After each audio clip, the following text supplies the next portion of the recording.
Áno, Andrejka, ďakujeme veľmi pekne, pretože my sme to našim televíznym divákom sľúbili. Nie tak dávno sme rozoberali také exteriérové, čiže vonkajšie žalúzie a dnes prišli na rad tie vnútorné. Takže ja u nás vítam, našim hostom je Peter Jendruš. Peter, dobrý deň. Takže my si trošičku predstavme najskôr tie interiérové žalúzie, pretože ja viem, že vy ste priniesli aj fotografie, tak nech si to trošku aj obrázkami ozrejmime, kým sa dostaneme k tomu, čo ste k nám priniesli. Takže je to v prvom rade čo? Ich funkcia trošku tieniť? Pri interiérovom tienení na rozdiel od exteriérového tienenia není až tá funkčnosť až taká veľká. Tu skôr dbáme práve na ten dizajn, ktorým vieme práve tým interiérovým tienením pozdvihnúť ten dizajn toho interiéru. Tu máme možnosť zvoliť či už látkové roletky, alebo teda drevené žalúzie, kombinovať s rôznymi látkami. Práve preto vieme ten dizajn veľmi pekne doplniť. My sa k tým jednotlivým materiálom potom postupne samozrejme dostávame. Zatiaľ sa pozeráme aj na fotografie a rôzne realizácie. Peťo, vy ste spomínali, že estetika a funkčnosť je takmer vyrovnaná.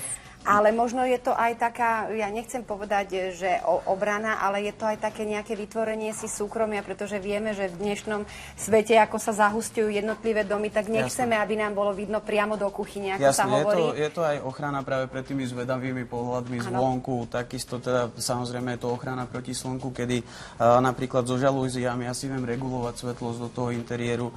Je to také prirodzené presvetlenie práve toho interiéru, kedy sa mení to ostré svetlo práve na také jemné, čiže nás to nejak neruší. Áno, a ja si myslím, že v súčasnej dobe sa trošičku stále viac a viac upúšťa od tých záclov na možno takých klasických závesov, že teda preferujeme predovšetkým takéto interiérové žalúzie, ale nielen žalúzie, ale aj rolety, pretože aj to je možnosť. Existuje medzi nimi nejaký odborný rozdiel, ako by sme to vysvetlili? Tak v princípe fungujú obidva systémy na zatienenie a práve tak, jak som spomínal, aj na doladenie toho interiéru. Nejaký extrémny rozdiel, čo sa týka funkčnosti, medzi nimi nie je. Dobre, čiže to už je na nás a možno aj na to, v akom štýle máme zariadený náš interiér, pretože tomu by sme mali aj výber interiérových žalúzií prispôsobiť. Presne tak, je to vhodné to doladiť. Dobre, my ešte máme fotografie, ale medzi tým sa teda môžeme pomaličky pristaviť aj k tomu, čo držíme. Je to vlastne prvá ukážka. Toto je drevená žalúzia, vlastne vyrába sa z exotických drevín, ako je napríklad ramín. Pre nás taký dostupnejší alebo viac známy je bambus. Je možné ho vyrobiť z 50 rôznych drevín alebo štruktúr dreva. Takisto ako vidíme napríklad tu na tomto vzore, je možné ho doplniť aj o takéto pekné, elegantné textílie. Ovládanie tejto drevenej žalúzie je možné buď pomocou šnúry, tak ako to vidíme tu, kedy jednou šnúrou ovládame vyťahovanie a sťahovanie a druhou šnúrou ovládame naklápanie tej samotnej žalúzie. Žalúzie je možné montovať či už na stenu, alebo do stropu. Je jedno, či máme drevené alebo plastové okná? Je jedno, lebo tak, jak spomínam, nemontuje sa to priamo na okná, ale montuje sa to buď na stenu, alebo teda do stropu. A Peťo, je ten môj subjektívny pocit, že také tie klasické žalúzie, možno tie plechové alebo plieškové, už trošku sú na ústupe? Hliníkové, dobre, ďakujem. Tým, že už sú také dosť veľa používané aj v minulosti, tak ľudia sa snažia niečím odlíšiť a práve preto hľadajú alternatívy. A oni sa veľmi zle čistili. Tak, hej. Ešte by som spomenul práve k týmto dreveným žalúziám. Je možné ich vyrobiť v rôznych šírkach, čo sa týka tých lamiel. Tu máme napríklad 5 cm, je možné aj 3,5 cm, alebo teda potom 6,8 cm šírku tej lamely vyrobiť. A od čoho závisí to, aby sme si vybrali správnu šírku? Má to nejaké výhody, alebo naopak nevýhody? Je to zase otázka toho dizajnu, že čo chcem, či tam chcem mať tie lamely väčšie a možno pôsobí to mohutnejšie, alebo teda mať tie lamely užšie. To je zase otázka výberu toho zákazníka. A vy ste spomínali, že pomerne veľké množstvo odtieňov, s čím by malo to tá vnútorná žalúzia korešpondovať? Čo je rozhodujúce? Tak samozrejme už tu záleží aj práve na rozhodnutí samotného toho zákazníka alebo nejakého interiérového dizajnera. To je trochu iná farba. Vieme to samozrejme zladiť s nábytkom, alebo teda s tým, čo máme v tom interiéri umiestnené, tak, aby to všetko hralo spolu. Tu na tejto strane, keď už sme to teda otočili, vidíme, že keď máme nutnosť zakryť ten vrchný nosník, tak môžeme použiť takýto kryt. Ten kryt tiež môže byť drevený, v tom istom odtieni, ako sú aj žalúzie, alebo teda môže byť potom hliníkový. Dobre, malo by teda toto drevené žalúzie sa hodí, dajme tomu aj do takých modernejších priestorov, aj do rustikálneho štýlu, naozaj závisí od nás. Áno. A hodí sa takisto na okná, ako aj na balkónové dvere, alebo terasové dvere? Môže to byť aj na veľkých presklených stenách, hej. Dobre, takže toto sú vlastne drevené, vás poprosím, Peťo, aby ste to odložili a my pôjdeme ďalej, pretože tých možností na výber je viac. Toto podám? Toto prvé? Jasné. Dobre. Toto sú roletky deň a noc, ktoré teda sú látkovým tienením. Vieme ich ovládať buď takouto peknou kovovou reťazkou, alebo teda potom plastovou reťazkou. Je to vlastne kombinácia transparentnej a netransparentnej látky. Preto sa nazývajú deň a noc? Presne tak. V prípade, že si chcem zatieniť ten interiér, tak si uspôsobím tie pásy tak, aby vlastne bol ten netransparentný nad alebo teda pod zas tým netransparentným. Keď si chcem pustiť svetlo do interiéru, tak ich len ľahko dám takto, tak aby sa mi vlastne prekrývali tie transparentné pásy a pustím si do interiéru viac svetla. Tieto pásy sa vyrábajú v dvoch veľkostiach, bude to 7,5 cm alebo 20 cm. Tiež je možné ich montovať buď do stropu alebo na stenu. Môžu byť bez boxu, tak ako to vidíme na tejto strane, alebo keď si to otočíme. Dobre, ukážte. Tak vidíme vlastne prevedenie s boxom, kedy tá hriadeľ s látkou je skrytá. A my keď rozprávame, Peter, o tom, že deň a noc to je názov práve tejto roletky, tak stále uvažujeme o tej transparentnej a netransparentnej farbe, respektíve o bielom variante, alebo? Ono tých vzorov je tam až 103 na výber. To znamená, že máme z čoho vyberať. Vždy je to zladené ten transparentný pás s tým netransparentným. Ale môžu to byť rôzne farby, hej? Áno, tie farby, hovorím, 103 možností je na výber. Dobre, a čo sa týka údržby takýchto roliet? Aha, vidím tu aj šedú, no, tá je veľmi pekná. Tak tá údržba je zase podľa látky.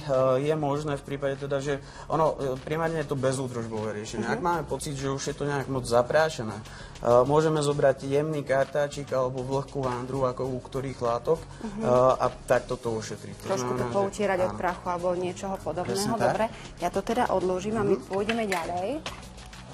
Ďalej tu máme roletku, ktorá sa nazýva Silhouette.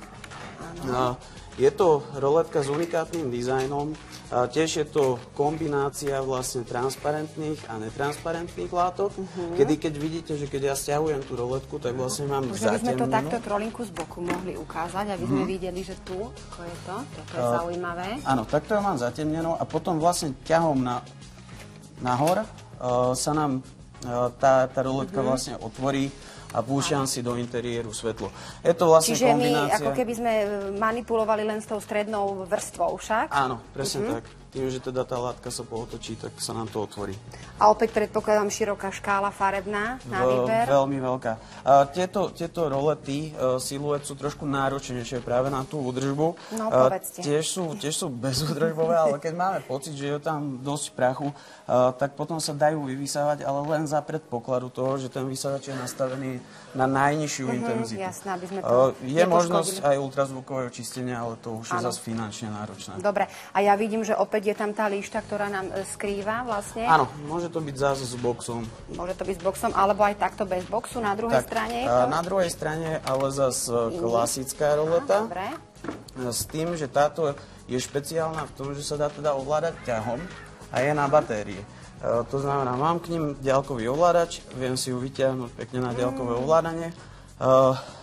Funguje na batérky. To je pre takých lenivších však. Áno, funguje na batérky a to je teda úžasné pri tejto roletke, lebo nemusíme, dá sa použiť v prípadoch, kde sme nerozmýšľali predtým nad nejakou elektroprípravou. Aha. Znamená, že kedykoľvek ich vieme namontovať a môžeme ich mať na motor. To je výborné.